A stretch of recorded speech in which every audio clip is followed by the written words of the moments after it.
What's up, guys? If you don't know me, my name is Chris Connolly, and I own the go-to residential painting company in Farmington, New Mexico that I run remotely from my home 3 hours away here in Albuquerque. Today, I'm going to talk about presenting the proposal at the end of the estimate appointment and how structuring this presentation well helps us to sell over $1 million worth of painting projects per year. Now, I'm just covering the actual structure of the presentation, not objection handling. That's going to be in a separate video.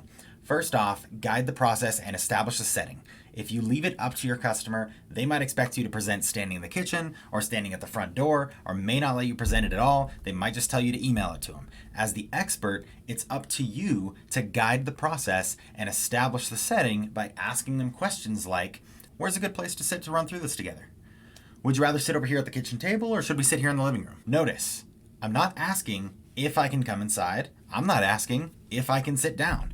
I'm assuming that those things are okay, and I'm asking about where we're gonna sit.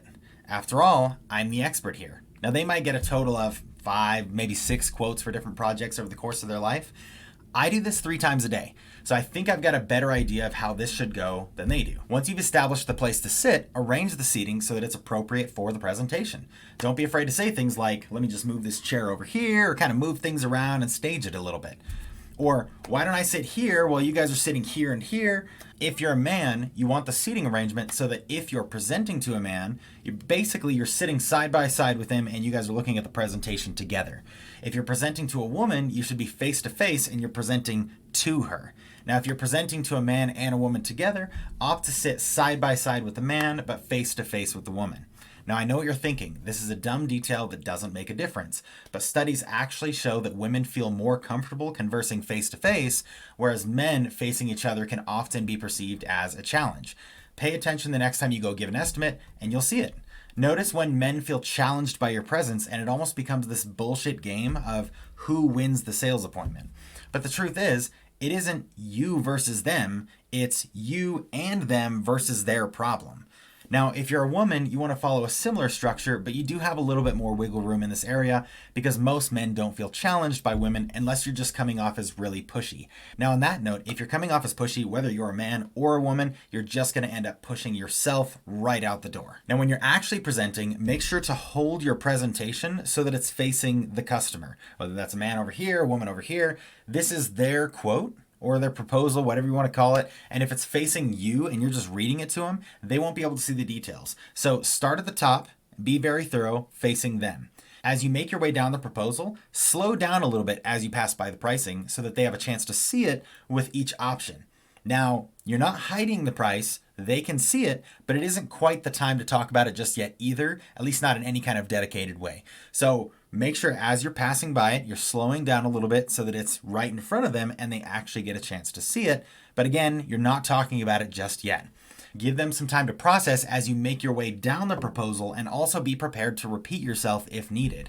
Once they see the price, that's basically what they're going to be thinking about. So you may need to repeat some details to make sure that they've actually caught everything that's actually on the proposal. Be thorough in describing each different option you've provided, and if there's anything that needs to be added or taken away, make sure that you take a second to actually do that. Don't ask if they have questions, they do.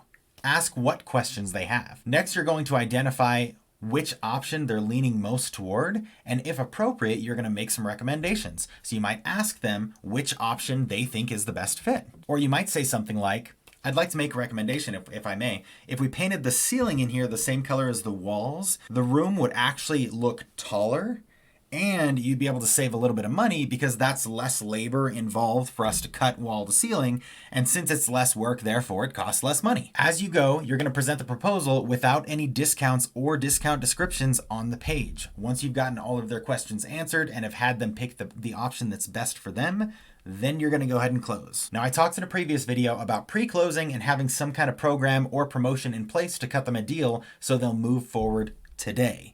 You're going to lean into that a little bit as you're closing, but try not to apply pressure with it. You're not forcing them to make a decision today. You're just giving them an incentive to decide now and using that with everything that you've done to help them out, and then getting out of your own way. If they want to work with you, that incentive is going to push them to move forward with you today because they already want to work with you. They just need a reason to move forward right now so that they're not sitting on the decision. All right, so do you think this option meets all of your needs as it is, or is there anything else you wanted to add in there? No, this covers all the bases. Okay, great. So if you're ready to move forward today, we can dive into that brand ambassador program and get you an even better deal. Should we go ahead and get you in the schedule? Sure. Okay, cool. So if you wanted to be one of our brand ambassadors, we've got 3 tiers. Tier 1 is X, Y, and Z and entails X, Y, and Z.